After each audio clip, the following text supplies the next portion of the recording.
I used to believe my life was perfect. If anyone had asked me 6 months ago, I would have smiled and said I was living a dream. I had everything a man could want. A beautiful, loving wife, Emily, who made every day feel like an adventure, and my younger brother, Liam, who was more than just family. He was my best friend, my confidant. Emily and I had been married for 8 years. We were one of those couples people envied, or at least I thought we were. She was the spark in my life, the one who pulled me out of my head when I got too focused on work. She was kind, passionate, and warm, the sort of person who made everyone around her feel seen and appreciated. Liam, on the other hand, had always been my shadow growing up. He was the funnier, more charming version of me, the one who could walk into any room and own it without even trying. We were close, and I never once questioned his loyalty. Our lives were intertwined in a way that felt unshakable. Liam was over at our house constantly, dinners, movie nights, even the occasional weekend trip. Emily loved having him around, and I didn't mind. To me, it felt like we were just a tight-knit family. I would have done anything for either of them. I never saw it coming, not even the faintest shadow of suspicion. Looking back now, I wonder if I was blind, or if I simply didn't want to see. Maybe that's what happens when you trust someone completely. You become incapable of imagining a world where they'd betray you. That night, the night everything started to crack, I was sitting on the couch, scrolling through my emails while Emily was in the kitchen making tea. Liam had just left after dinner. It had been a typical evening, filled with laughter and stories about his latest escapades. But something felt off. Emily was quieter than usual, her laughter a little too forced. At the time, I dismissed it as nothing more than tiredness. But the truth is, something had already begun to unravel. I just didn't know it yet. If I'd known what lay ahead, I might have paid more attention to the way Emily avoided my gaze that night, or the way Liam lingered at the door a moment too long before saying goodbye. But I didn't. I was content, blissfully ignorant in the illusion of my perfect life. It's almost laughable, isn't it? How easily you can mistake a lie for the truth when you don't want to see what's right in front of you. I had no idea my entire world was about to come crashing down. The cracks in my perfect life started small. So small that at first, I didn't even notice them. But once they began to spread, there was no ignoring them. It started with Emily's phone. She had always been an open book, leaving her phone on the counter, unlocked, answering calls in front of me, even showing me texts from her friends. But lately, things were different. She started keeping her phone face down, carrying it with her everywhere, even to the bathroom. First, I shrugged it off. People value their privacy, right? Then came the late-night texts. I'd wake up in the middle of the night and see the faint glow of her screen as she lay beside me. When I asked her about it, she said it was just work or a friend needing advice.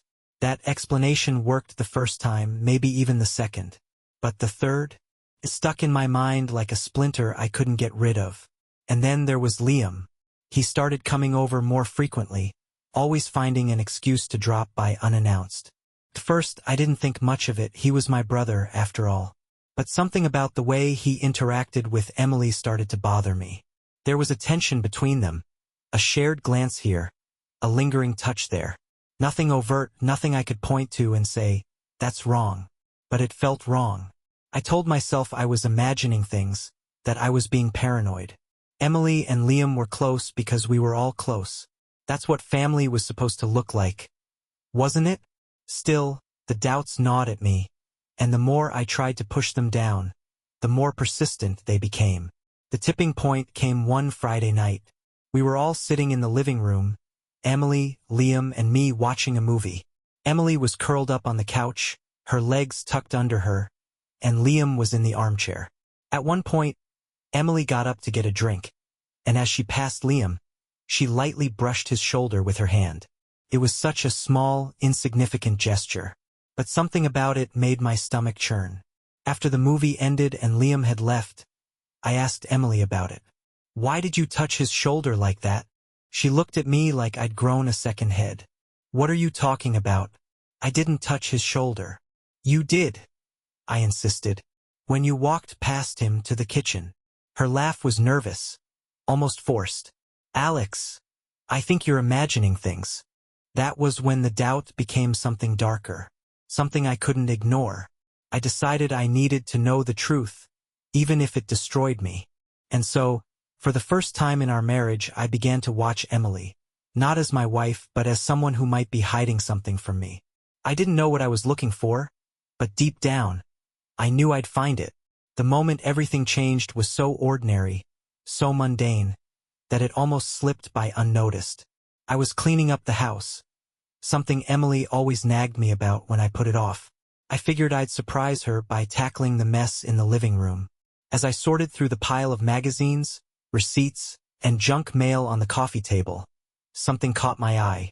It was a small velvet box tucked underneath a stack of papers. At first, I thought it was one of Emily's old jewelry boxes. She loved trinkets and often forgot where she put them. Curious, I opened it. Inside was a bracelet, simple but elegant, with a polished silver finish and a small engraving on the inside. I squinted to read it. E-L. My chest tightened. E for Emily. L for Liam. At first, I told myself it had to be a coincidence. Maybe it was an old gift she bought for someone else. Another friend. Another Liam. But the knot in my stomach told me otherwise. I stood there, staring at the bracelet, the weight of it far heavier than the silver it was made of. A dozen questions ran through my mind. Why was it hidden? Why hadn't she mentioned it? Why would my wife have something like this with my brother's initial engraved on it? When Emily got home that evening, I tried to act normal, but the bracelet burned a hole in my pocket like a loaded gun. Over dinner, I casually brought it up. "Hey, I found something while I was cleaning today," I said, keeping my voice light. Emily looked up from her plate, her expression unreadable. "Oh? What did you find?" I pulled the box out of my pocket and set it on the table between us. Her reaction was instantaneous. A flicker of panic crossed her face before she forced a smile. "Oh, it's just a gift I bought for a friend a while ago." She laughed, but it sounded hollow. "I guess I forgot about it." "A friend?" I asked, my voice steady. "Who?" She hesitated, her eyes darting to the side. "Just an old colleague." "You don't know him." Her response didn't sit right with me. Emily was a terrible liar, and I'd been married to her long enough to know when she was hiding something. "Strange that you'd hide it in a pile of junk," I said, leaning back in my chair. She shrugged, her tone defensive now. "I wasn't hiding it. I just forgot it was there." I didn't push further that night, but the seed of doubt had already taken root. Her story didn't add up, and the way she avoided my gaze told me she knew it. That night, as she lay asleep beside me, I stared at the ceiling, replaying the interaction over and over in my mind. Couldn't let it go. The bracelet was my wake-up call, the moment I realized that everything I thought I knew about my marriage and my family might be a lie. I didn't know how deep the betrayal went, but I was going to find out. Whatever it took, I was going to uncover the truth. The next few days passed in a haze of forced smiles and fake laughter. Emily acted as if nothing had happened, but I couldn't shake the feeling that she was walking on eggshells around me. It was subtle, her nervous glances, the way she avoided sitting too close to me. She thought I'd dropped the subject, but she was wrong. I needed proof. Concrete, undeniable proof. That evening, while Emily was taking a shower, I grabbed her phone from the nightstand. She always used the same password. It hadn't changed in years. My hands trembled as I unlocked it. At first, everything seemed normal. Her recent messages were with friends and coworkers. Nothing suspicious. I was about to put the phone back when I noticed an email app she never used before. My heart raced as I opened it. It was empty. No messages, no drafts, nothing. But then I checked the deleted folder. That's when I found it. A single email thread with the subject line, "Miss you." The sender's name made my stomach churn. Liam. I opened the thread. The most recent email was short. "Can't wait to see you again. Last night was unforgettable. I'll never stop thinking about you. Love, L." I read the words over and over, my hands gripping the phone so tightly I thought I might crush it. Every word was a dagger to my chest. The blood roared in my ears, drowning out everything else. I scrolled up, needing to see more, needing to confirm what I already knew. The earlier messages were even worse. They spoke in code, but the meaning was clear. References to secret meetings, stolen moments, and the guilt of hiding their relationship from me. I felt sick. My brother, my own blood, the person I'd trusted more than anyone, aside from Emily. And Emily. She had lied to my face, shared my bed, and smiled at me while betraying me in the worst way imaginable. I barely heard the sound of the shower turning off. I shoved the phone back where I found it and sat on the edge of the bed, my mind racing. Emily came into the room, her hair damp and her face flushed from the heat of the shower. She smiled at me, but I couldn't bring myself to smile back. "Everything okay?" she asked, tilting her head. "Yeah," I said, forcing my voice to stay calm. "Just tired." She climbed into bed and kissed my cheek before turning off the light. I lay there in the dark, wide awake, while she drifted off to sleep beside me. I couldn't confront her yet, not until I had a plan. But the lie was already unraveling. And when it came apart completely, they'd both pay for what they'd done to me. Over the next few days, I felt like a stranger in my own life. Every interaction with Emily felt staged, a performance where I played the part of the oblivious husband. She didn't know that I had read her emails, that I now saw every smile, every kiss, every touch for what it was. A mask hiding her lies. But I needed more than a few messages to confront her. I needed undeniable, irrefutable proof. Something she couldn't explain away. That's when I remembered the security cameras. Years ago, I had installed a system around the house, motion detectors, cameras by the front door, even a discreet one in the living room. It was meant for peace of mind, for keeping Emily safe when I worked late. I never thought it would be the key to exposing her betrayal. Late one night, after Emily had gone to bed, I sat down at my computer and pulled up the footage. My hands shook as I sifted through hours of mundane recordings. Emily cooking, watching TV, talking on the phone. Nothing seemed out of the ordinary, until I reached the day I found the bracelet. The footage showed Liam arriving at the house while I was at work. Emily opened the door, and their exchange seemed normal at first, just a hug and some laughter. But then, as they moved into the living room, everything changed. The tension between them was palpable, even through the grainy footage. Emily sat close to Liam on the couch, her hand resting on his leg as they talked. It was the kind of intimacy you wouldn't share with anyone but a lover. And then it happened. She leaned in and kissed him. Not a quick, friendly peck, but a lingering, passionate kiss that made my stomach turn. Liam didn't pull away. Instead, he wrapped his arms around her and kissed her back. I watched in stunned silence as the two people I trusted most in the world betrayed me in the most intimate way possible. They didn't even have the decency to take it somewhere private. They had done this in my home on my couch. I felt a surge of rage so intense that I thought I might shatter the monitor in front of me. But I forced myself to stay calm. I couldn't afford to lose control, not yet. I downloaded the footage and saved it to a secure folder, labeling it proof. The word felt cold, clinical, but it was the only thing I could think of in that moment. As I stared at the frozen image of Emily and Liam locked in their embrace, I felt something inside me shift. The man I had been, the trusting husband, the forgiving brother, was gone.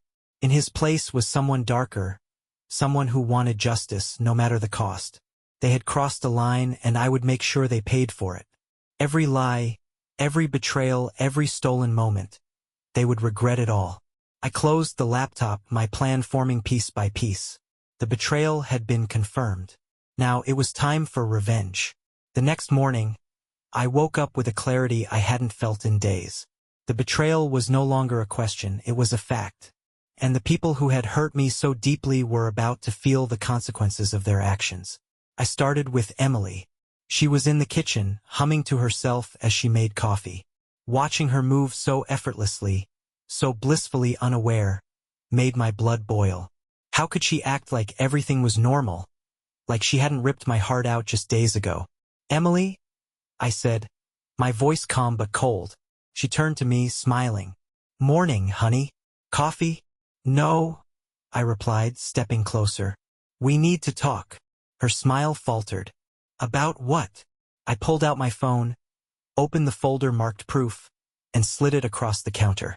About this. Her face went pale as she stared at the video. For a moment, she didn't move, didn't breathe. Then she looked up at me, her eyes wide with panic. Alex, don't, I interrupted. Don't insult me by trying to explain. I've seen enough. I know. Tears welled up in her eyes, but I felt nothing. No pity, no sadness. Just a cold, empty anger. It's not what it looks like, she stammered. Please, let me explain. Not what it looks like? I repeated, my voice rising. You're kissing my brother on our couch, Emily. Tell me, what exactly does it look like? She burst into tears, covering her face with her hands. It was a mistake, she sobbed. I didn't mean for it to happen. I love you, Alex. I swear I do. Save it, I snapped. You don't get to say you love me after what you've done. Do you have any idea what it feels like to see that? To know the woman I married, the woman I trusted, would do this to me. She reached for me, but I stepped back, disgusted. Don't touch me. I'm sorry, she whispered, her voice breaking. It didn't mean anything. I was confused. And Liam, don't you dare blame him, I said. This isn't just on him, Emily. You made a choice. You both did. I turned away, unable to look at her any longer. Pack a bag, I said, my voice icy. You're leaving. Alex, please, she begged, her voice trembling. We can work through this. I'll do anything, therapy, counseling, whatever it takes. Just don't give up on us. I laughed bitterly. Us? There is no us, Emily. Not anymore. She cried harder, but I didn't care. Her tears meant nothing to me now. As she packed her things, I called Liam. He answered on the second ring, his voice casual. Hey bro, what's up? Come over, I said, my tone sharp. We need to talk. Is everything okay? He asked, sounding concerned. Just get here, I replied before hanging up. I wasn't done yet. Not by a long shot. Emily had broken my heart, but Liam, he had betrayed my blood, and for that he would suffer. They both would. As I stood there, watching Emily leave with her suitcase in hand, I felt no sadness, no regret, only a cold, simmering rage that refused to be extinguished. This wasn't the end. It was only the beginning. I stood at the window watching Emily's car pull out of the driveway. Her silhouette was barely visible through the morning fog.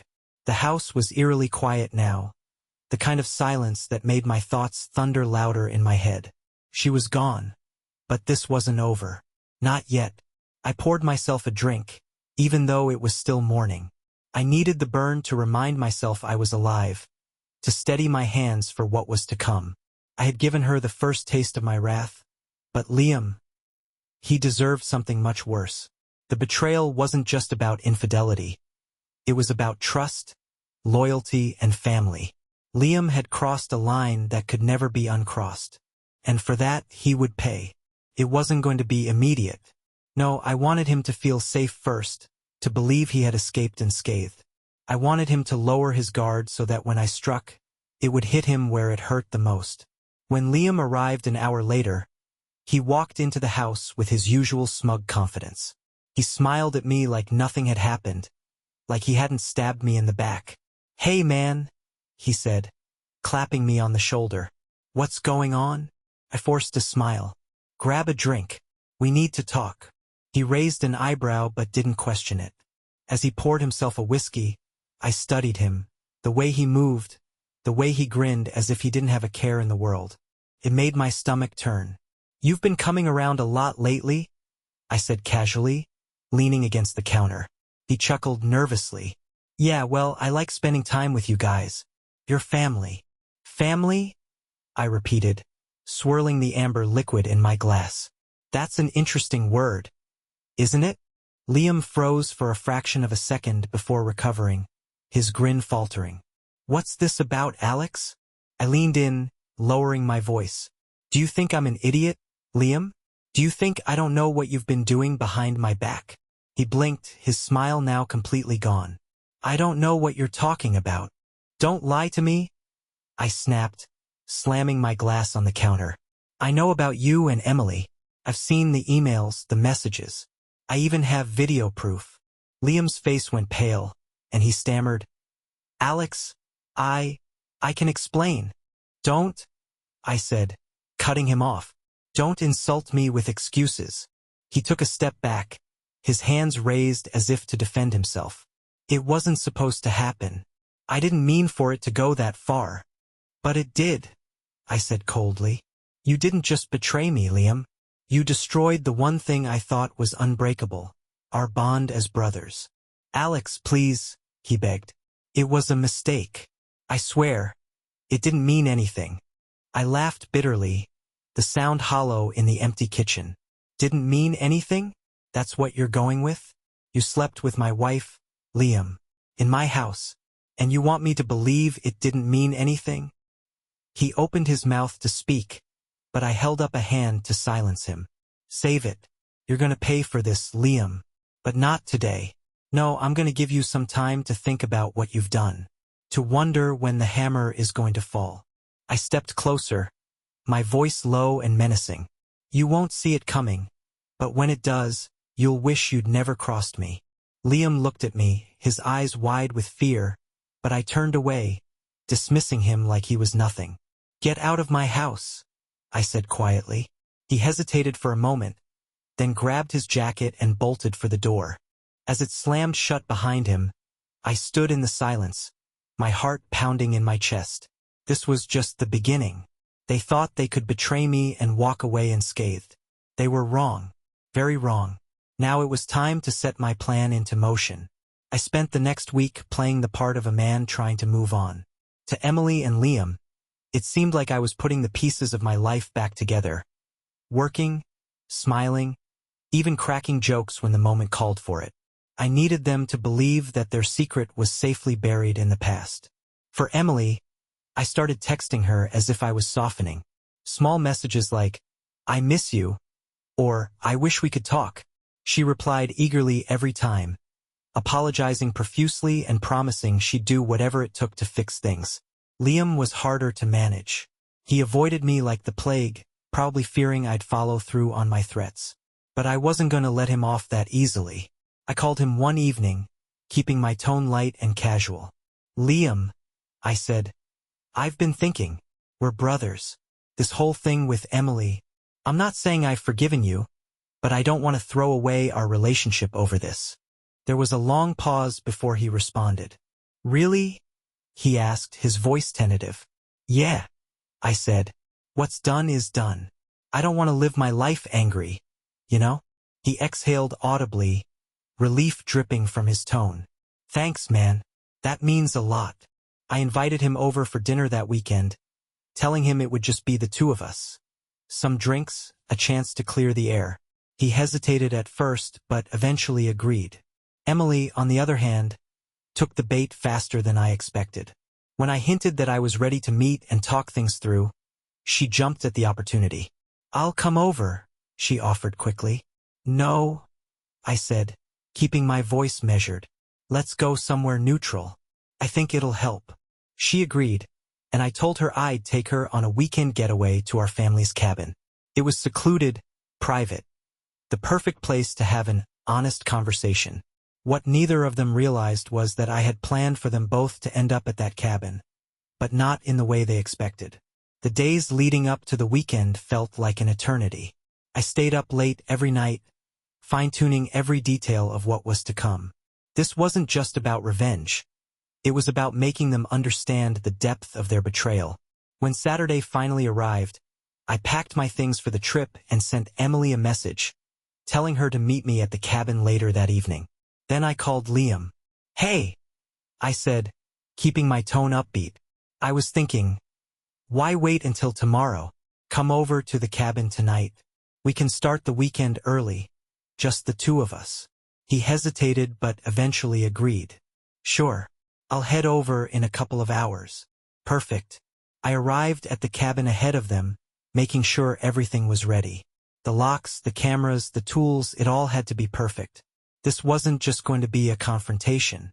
It was going to be a reckoning.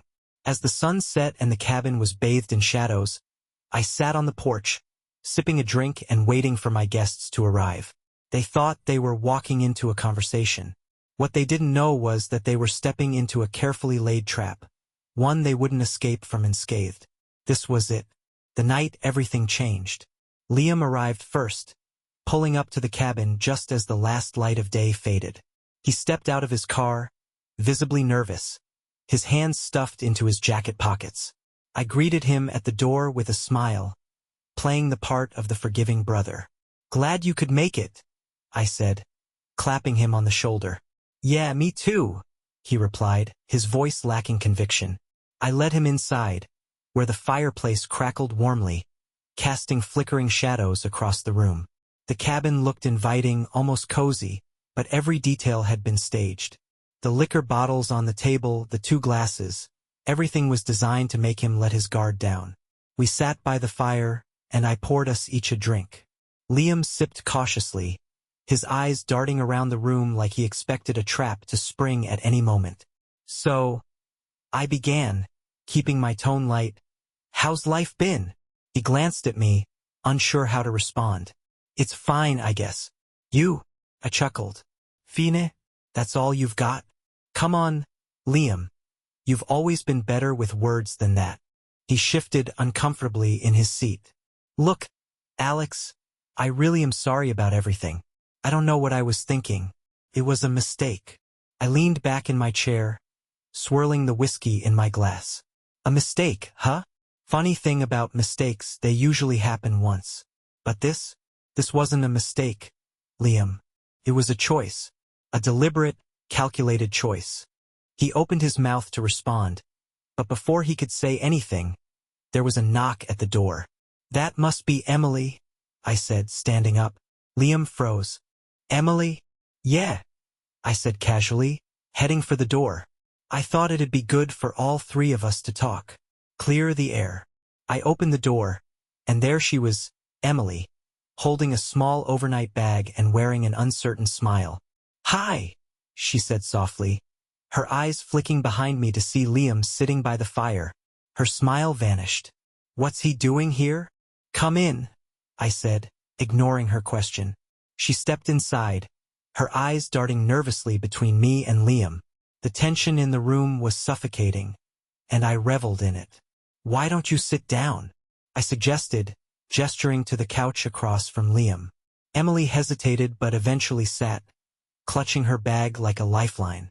Liam avoided her gaze, staring into his glass instead.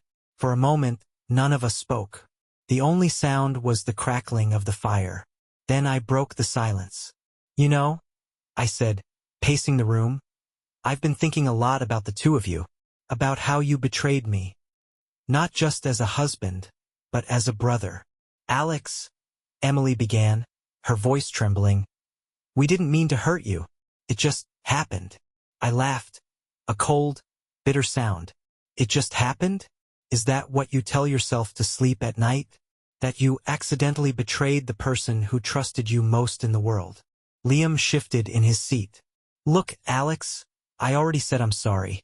What more do you want from us?" "What do I want?" I stopped pacing and turned to face them. "I want you to feel what I felt. The humiliation, the pain, the rage. I want you to understand what it's like to have the people you love most rip your heart out and stomp on it." Emily started crying, her tears streaming down her face. "We're sorry," she sobbed. "Please, Alex, we'll do anything to make this right." I leaned down, staring directly into her tear-filled eyes. "Make it right? You can't make this right, Emily. But you can suffer. And that's exactly what's going to happen." Liam stood up, his voice shaking. "Alex, you're scaring me. What are you planning to do?" I smiled, but there was no warmth in it. "You'll find out soon enough." I locked the cabin door with a resounding click, sliding the key into my pocket. "You're not going anywhere until we're done here." Both of them looked at me, fear etched into their faces. The game had officially begun. The fear in their eyes was delicious. For the first time, they were powerless. No lies to shield them, no sweet words to manipulate me. Just raw, naked panic. Alex, Liam said, his voice trembling as he stepped closer to me. Whatever you're thinking of doing, just don't. Let's talk this through. I chuckled, shaking my head. Talk? Now you want to talk? That's funny, considering you spent months lying to my face. Emily clutched her hands together, her knuckles white. Please, Alex, she whispered. This isn't you. You're not this. I turned to her, my smile fading. You don't know who I am anymore, Emily. You made sure of that. I gestured to the table by the fireplace, where 3 small glasses sat, along with an open bottle of whiskey. Sit, I commanded. Neither of them moved. I said sit. My voice thundered through the cabin, and they flinched before slowly obeying. They sat across from each other, their movements hesitant, as if every step might trigger an explosion. I poured the whiskey into each glass, the liquid glinting in the firelight. I want you to drink, I said, setting a glass in front of each of them. What's in it? Liam asked, his eyes narrowing. Whiskey, I replied with a smirk. Unless you think I'd waste perfectly good poison on the 2 of you. Neither of them touched their glasses. I leaned back in my chair, swirling my own drink. Don't worry, I said casually. You're going to want this by the time I'm done with you. They exchanged nervous glances, unsure of what to do. I let the silence hang for a moment before pulling out my phone and placing it on the table. Let's start with some entertainment, I said, unlocking the screen. I pulled up the video footage from the living room, the one of Emily and Liam on the couch, and pressed play. The color drained from Emily's face as the images flickered to life. Liam swore under his breath, his fists clenching. You thought I wouldn't find out, I said, my voice low and steady. But you forgot something, Liam. This is my house. Every move you made, every kiss, every touch. I saw it all. Emily's sobs filled the room as the video played, her hands covering her face. Liam stared at the screen, his jaw tight, refusing to look at me. Do you have any idea what it's like to watch this? I asked, leaning forward. To see the people you love most in the world betray you in the worst possible way?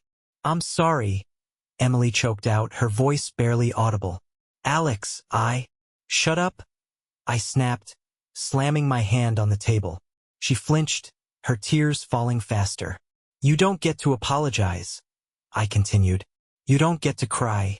You made your choices, and now you're going to deal with the consequences. I stood, pacing the room as I spoke. The 2 of you destroyed me. You tore apart everything I thought I knew about love, about family. And now you're going to feel what that's like. Emily looked at me, her voice trembling. What are you going to do to us? I stopped pacing and turned to face them, a cold smile spreading across my face. You'll see soon enough. For now, drink. You're going to need it. Neither of them moved. Drink, I repeated, my voice icy.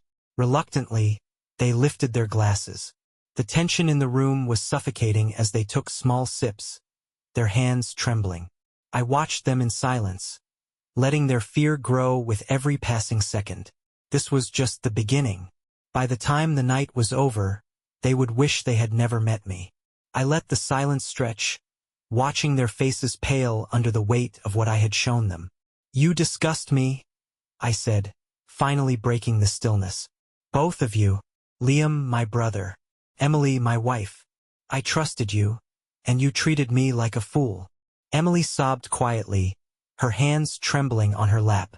Liam sat stiff, his gaze locked on the floor.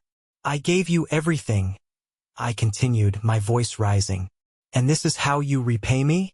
With lies? With betrayal? In my own home. Liam tried to speak. Alex, we didn't mean. Don't. I snapped, my voice sharp as a blade. You've said enough. I leaned in, looking at them both. Tonight, you're going to understand the pain you've caused me. Every ounce of it. Their fear was palpable. But this was far from over. I locked the cabin doors, pocketing the key. Neither of you is leaving until we're done, I said coldly. Emily stood, panicking. Alex, this isn't right. Please, let's talk about this. I shoved her back into the chair, Not violently, but firmly enough to silence her protests. You don't get to talk, I growled. Not after what you've done. I pointed to Liam. And you? You're worse. You had no right to touch what wasn't yours. I walked to the far wall and opened a closet, revealing rope and duct tape. Their eyes widened. What are you doing? Liam stammered. Making sure neither of you runs, I said calmly. I bound them separately, tying Liam to a chair and Emily to the couch. They struggled at first, but I ignored them. Then I began to speak. You think you're in love? I asked, pacing between them. Let's test that, shall we? I leaned over Liam. She told me it was a mistake, that you didn't mean anything to her. How does that feel, brother? Liam flinched, his jaw tightening. Then I turned to Emily. And he called you a moment of weakness. Said you were just an escape.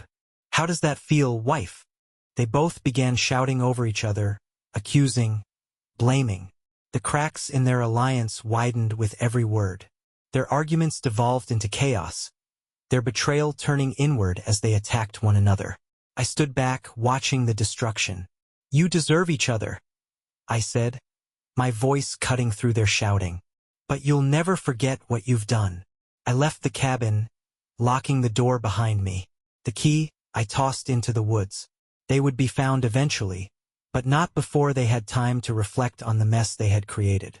As I drove away, the weight lifted from my chest. They were out of my life now, and though I wasn't proud of what I had done, I felt no regret.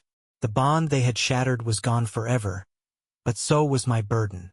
It was time to start over without them.